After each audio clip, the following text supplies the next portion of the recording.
அந்த நாளு மழை பெய்யல. ஆனா வானம் முழுக்க மழை வரப்போகிறதுக்கான அமைதி இருந்தது.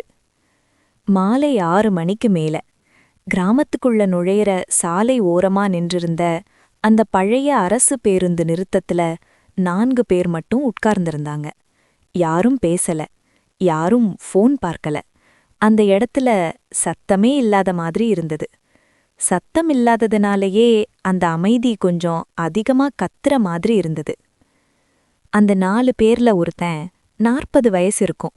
சட்டை கொஞ்சம் பழசு, கண்ணாடி, முகத்துல ஒருவிதமான களைப்பு. அவன் பேரு சுப்பிரமணி.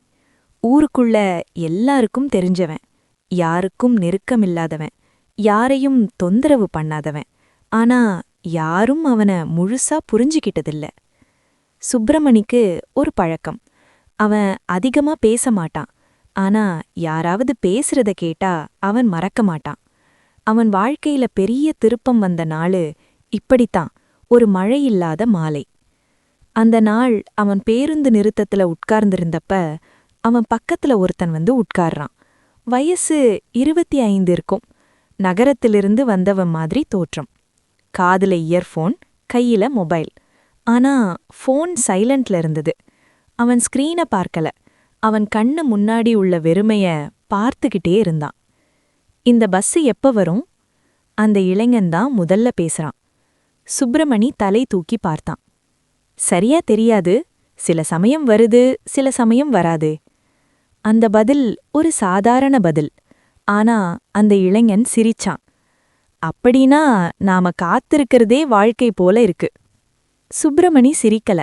ஆனா அந்த வரி அவன் மனசுக்குள்ள ஒட்டிக்கிட்டது. 2 நிமிஷம் அமைதி. அப்புறம் அந்த இளைஞன் சொல்றான், நான் இந்த ஊருக்கு முதல் தடவை வரேன், வேலை தேடி. சுப்பிரமணி ன்னு மட்டும் சொன்னான். நீங்க? இங்கதான். எப்பவுமே? ஆமா.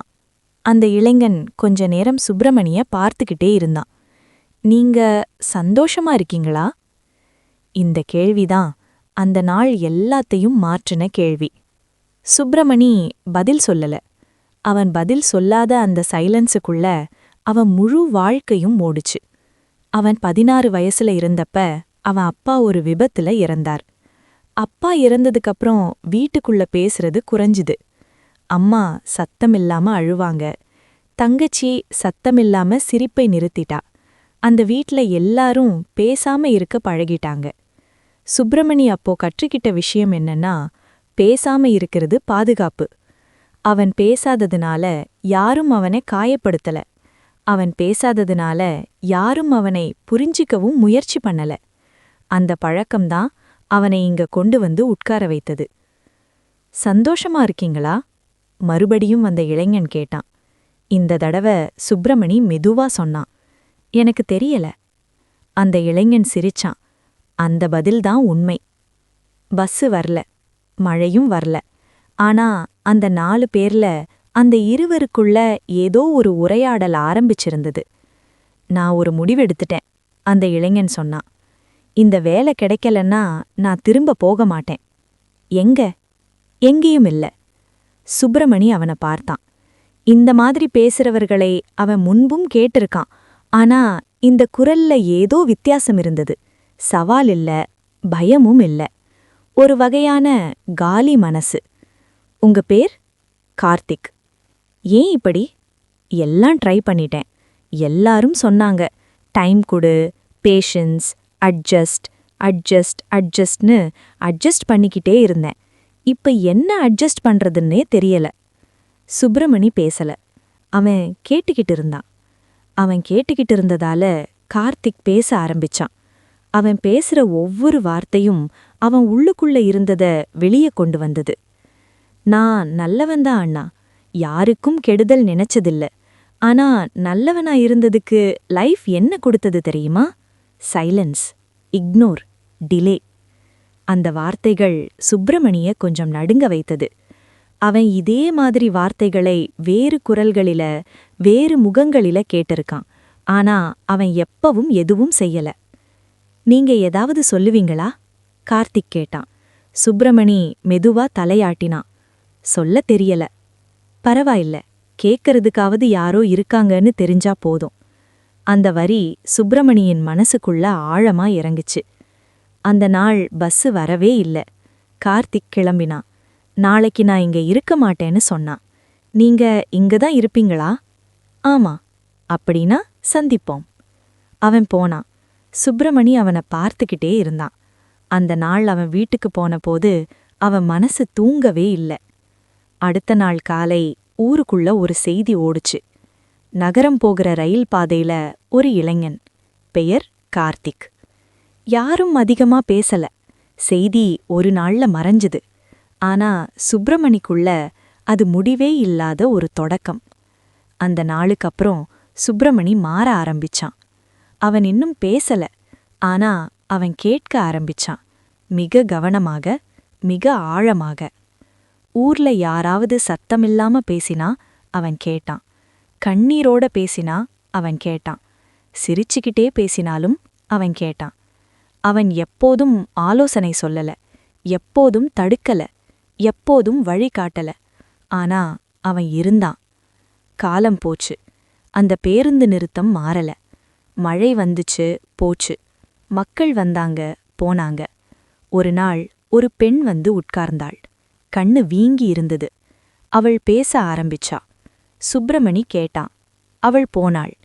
ஒரு நாள் ஒரு முதியவர், ஒரு நாள் ஒரு பள்ளி மாணவன், ஒரு நாள் ஒரு வேலை இழந்த மனிதன். சுப்பிரமணி எல்லாரையும் கேட்டான். ஆனா அந்த நாளு அந்த மழையில்லாத மாலை மாதிரி ஒரு நாள். அவன் மறுபடியும் ஒரே கேள்வியை கேட்டான். நீ சந்தோஷமா இருக்கியா? அந்த கேள்விதான் அடுத்த பேரழிவுக்கு தொடக்கமானது. நீ சந்தோஷமா இருக்கியா? சுப்பிரமணி அந்த கேள்வியை கேட்டதும் அவன் முன்னாடி உட்கார்ந்திருந்த அந்த பையன் முதல்ல சிரிச்சான். அந்த சிரிப்புல சந்தோஷம் இல்ல, பழக்கம் மட்டும் இருந்தது. பழகி போன ஒரு முகமூடி. அண்ணா, இந்த கேள்வி இங்க கேட்கக்கூடாதுன்னு சொன்னான். ஏன்? இந்த ஊர்ல எல்லாரும் ஏதோ ஒரு காரணத்துக்காகவே உயிரோட இருக்காங்க. சந்தோஷம் இங்க ஆப்ஷனல். சுப்பிரமணி அந்த வார்த்தையை கவனமா கேட்டான். அந்த பையன் பெயர் சுரேஷ். வயசு 20 கூட இருக்காது. கல்லூரி டிராப். வீட்ல யாருக்கும் தெரியாம ஊர்ல சுத்திக்கிட்டு இருக்கான். என்ன காரணம்? அப்பா, அம்மா, கடன், பயம், இல்லனா எதுவும் இல்லாம இருக்கிற பயம். சுப்பிரமணி பேசல. அவன் கேட்டுக்கிட்டே இருந்தான். நான் ஒரு நாள் முடிவெடுத்தேன் அண்ணா, சுரேஷ் சொன்னான். என்ன முடிவு? நான் என் மனசுக்குள்ள இருக்கிற எல்லாத்தையும் யாருக்காவது சொல்லணும்.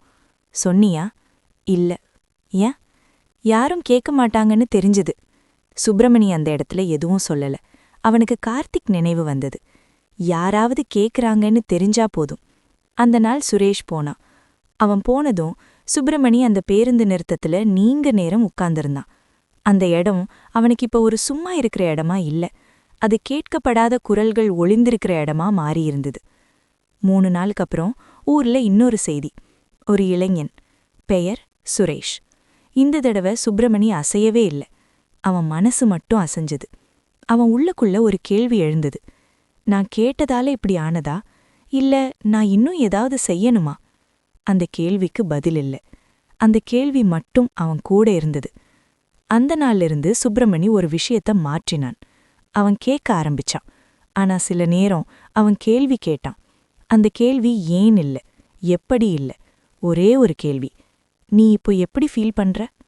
இந்த கேள்வி சிலரை அழ வைத்தது, சிலரை கோபப்பட வைத்தது, சிலரை நடுங்க வைத்தது. ஒரு நாள் அந்த பெண் மறுபடியும் வந்தாள். அவள் பேரு மீனா. முதல் தடவை அவள் வந்தப்ப அவள் கண்களில் கண்ணீர் இருந்தது. இப்ப அவள் கண்களில் சோர்வு இருந்தது. என்னன்னு சுப்பிரமணி கேட்டான். நான் என் வீட்டுக்கு திரும்பி போகல, அவள் சொன்னாள். ஏன்? அங்க நான் யாரோன்னு நினைவூட்டுறாங்க. இங்க நான் யாரும் இல்ல. அவள் சிரித்தாள். அந்த சிரிப்பு சுப்பிரமணியை பயமுறுத்தியது. அவள் போனாள். அந்த வாரம் அவள் ஊர்லிருந்து மறைந்தாள். இப்போ ஊர்ல பேச ஆரம்பிச்சாங்க. இந்த பேருந்து நிறுத்தத்துல யாரையாவது பாத்தீங்களா? சுப்பிரமணியோட பேசுனாங்கன்னு சொல்றாங்க. அவன்தான் ஏதோ கேள்வி கேக்குறானா? மக்கள் பேச ஆரம்பிச்சதும் கேள்வி மாற ஆரம்பிச்சது. முதல்ல என்ன நடந்தது? அப்புறம் யார் காரணம்? கடைசியில யார தள்ளிவிடலாம்? ஒரு நாள் ஊர்ல பெரியவர்கள் கூப்பிட்டாங்க. சுப்பிரமணி, நீ என்ன பண்ணிக்கிட்டு இருக்க? நான் எதுவும் பண்ணல. அப்ப ஏன் இப்படி நடக்குது? எனக்கு தெரியல. நீ பேசாம இருக்கிறது நல்லது ஒருத்தன் சொன்னான். ஆனா கேள்வி கேட்கறது அது ஆபத்து. நான் கேட்டதுக்காக இல்ல, நீ கேட்டதுக்காக இல்ல, அவர்கள் கேட்டதுக்காக. சுப்பிரமணிக்கு அந்த பதில் புரியல. ஆனா அவன் உள்ளுக்குள்ள ஏதோ உடைந்தது. அந்த இரவு அவன் தூங்கவே இல்ல. அவன் வாழ்க்கையில முதல் தடவை அவன் மனசு அவன்கிட்ட பேச ஆரம்பிச்சது. நீ கேட்டவனா இருக்கணுமா, இல்லனா நீ எதுவும் இல்லையா? நீ அமைதியா இருந்தா இன்னும் பலர் போயிடுவாங்களா? அடுத்த நாள் சுப்பிரமணி பேருந்து நிறுத்தத்துக்கு போகல. அந்த இடம் காலியா இருந்தது. மக்கள் பார்த்தாங்க. இன்னைக்கு அவன் வரல.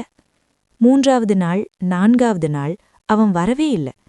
அந்த 5வது நாள் ஒரு சிறிய பையன் அந்த பேருந்து நிறுத்தத்துல உட்கார்ந்திருந்தான். வயசு 16 கூட இருக்காது.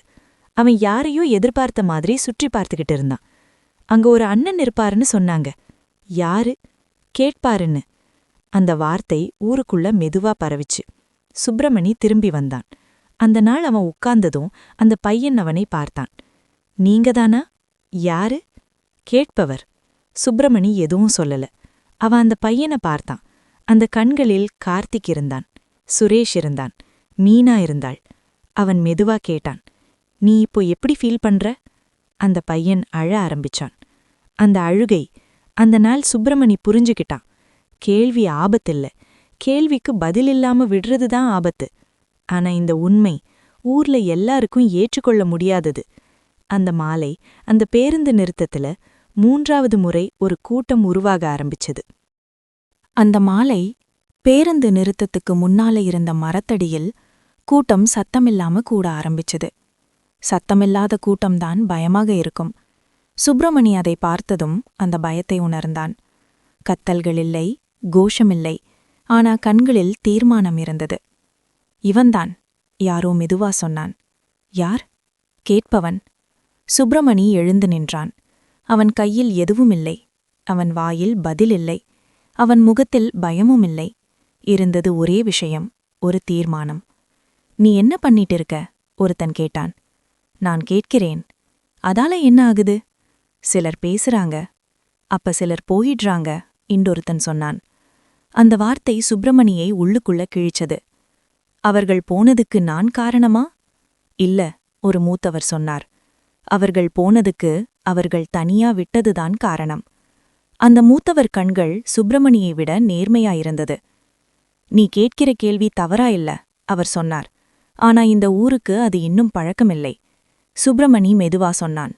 பழக்கமில்லாததுனால நிறுத்தணுலா? யாருக்கும் உடனடி பதில் இல்லை. அந்த நேரத்துல அந்த சிறிய பையன் முன்னால வந்தான். அண்ணா அவன் குரல் உடைந்தது. நீங்க நேத்து கேட்டதாலதான் நான் இன்னும் இங்கே இருக்கேன். கூட்டம் அமைதியா ஆனது. அந்த அமைதி குற்ற உணர்ச்சியா மாற ஆரம்பிச்சது. சுப்பிரமணி பேசவே இல்ல. அவன் பேசினா அது விளக்கமா மாறிடும். அவனுக்கு விளக்கம் வேண்டாம். அவனுக்கு அந்த அமைதியே போதும். அந்த நாளுக்கப்புறம் சுப்பிரமணி பேருந்து நிறுத்தத்துல தினமும் இருக்கலை. சில நாட்கள் மட்டும் வந்தான். சில நாட்கள் வேற யாரோ அந்த இடத்துல உட்கார்ந்திருந்தாங்க. ஒருத்தன் கேள்வி கேட்டான், இன்னொருத்தன் கேட்டுக்கிட்டான். கேட்பவன் ஒருத்தனாக இருக்க வேண்டியதில்லைன்னு ஊர் மெதுவா புரிஞ்சுக்கிட்டது. ஒரு நாள் சுப்பிரமணி அந்த இடத்துக்கு வரவே இல்ல.